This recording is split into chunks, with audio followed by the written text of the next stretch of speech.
பாவிகளை மீட்க வந்த ஆண்டவர் இயேசுவின் நாமத்தில் உங்கள் ஒவ்வொருவரையும் நாங்கள் பலப்படுத்துகிறோம், அழைக்கிறோம். தவக்காலம் உண்மையாக மனம் வருந்தி பாவ அக்கிரமங்களை விட்டுவிடுகிறேன், என்னை மன்னியும் ஆண்டவரே, என்னை ஆசீர்வதியும், என்னை ரட்சியும், என்னை சுகமாக்கும், என்னை உயர்த்தும், என்னை அபிஷேகியும் என்று ஆண்டவர் இயேசு கிறிஸ்துவின் சமூகத்தை உண்மையான மனம் திரும்புவதோடு தேடுவதுதான் தவக்காலம். ஏசாயா 1:15 வசனத்தை பாருங்கள். நீங்கள் உங்கள் கைகளை விரித்தாலும் என் கண்களை உங்களை விட்டு மறைக்கிறேன், நீங்கள் மிகுதியாய் ஜெபம் பண்ணினாலும் கேளேன் என்று சொன்னார். இன்றைக்கு ஜெபிக்கும் போது எல்லாரும் கைகளை உயர்த்தி ஆராதிக்கும் போது கைகளை உயர்த்தி ஜெபிக்கிறோம், ஆராதிக்கிறோம். இது யூதர்கள் பின்பற்றின ஒரு பழக்கம். நல்லதுதான், தகப்பனுக்கு முன்பு பிள்ளை கைகளை உயர்த்தி நிற்பது போல.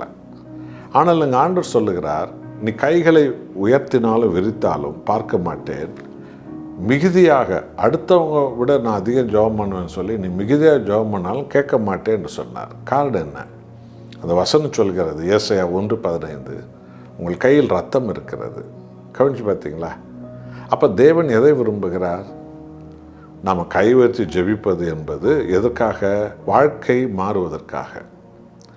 நாம் அதிக ஜெபம் பண்ணுவது எதற்காக? நமது வாழ்க்கை மற்றவருடைய பூரணமாய் மாற்றி விடுவதற்காக. இது ரெண்டுமே இல்லாமல் கையில் ரத்தம் இருக்கிறதா? இது எங்கேருந்து வந்தது? ஜெபம் முடிஞ்ச உடனே அவனை போய் அடிக்கிறது, இவனை அடிக்கிறது, பணத்துக்காக, வியாபாரத்துக்காக, நிலத்துக்காக, பொண்ணுக்காக, ஜாதிக்காக, பெருமைக்காக, வீட்டில் இருக்கிறவங்களை அடிக்கிறது, வெளியில் இருக்கிறவங்களை அடிக்கிறது, எதிரிகளை அடிக்கிறது, ரத்த சிந்த வைக்கிறது. ஊர் உலகத்தில் அதுதான் எல்லா மதத்தாரும் மார்க்கத்தாரும் செய்கிறாங்க. அப்போ இயேசு கிறிஸ்துவ ஜனங்கள் இப்படி நடக்கலாமா? உணர்ந்து பாருங்கள், உண்மையாக மனம் திரும்பி. அப்போ ஜெப வாழ்க்கை என்ன பண்ணியிருக்கணும்? நம்ம வாழ்க்கையை மாற்றிருக்கணும். ரத்தம் இருக்கக்கூடாதுல்ல. இதுதான் தவக்காலம். உண்மையாக மனம் மாறுவீர்களா? பரலோகம் சந்தோஷப்படும் ஒரு பாவி மனம் திரும்பும்போது. அர்ப்பணிப்போமா? ஜெபம் பண்ணுவோம்.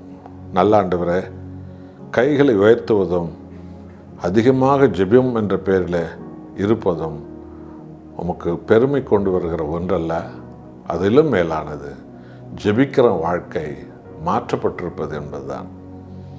ஆகவே உணர்வடையாமல் எங்களில் எத்தனையோ பேர் ஆண்டவரே ஜெபிப்பது ஒன்று, வெளியில் வாழ்வது ஒன்று, இரட்ட வாழ்க்கை வாழ்கிறோம். எங்களை மன்னியும்.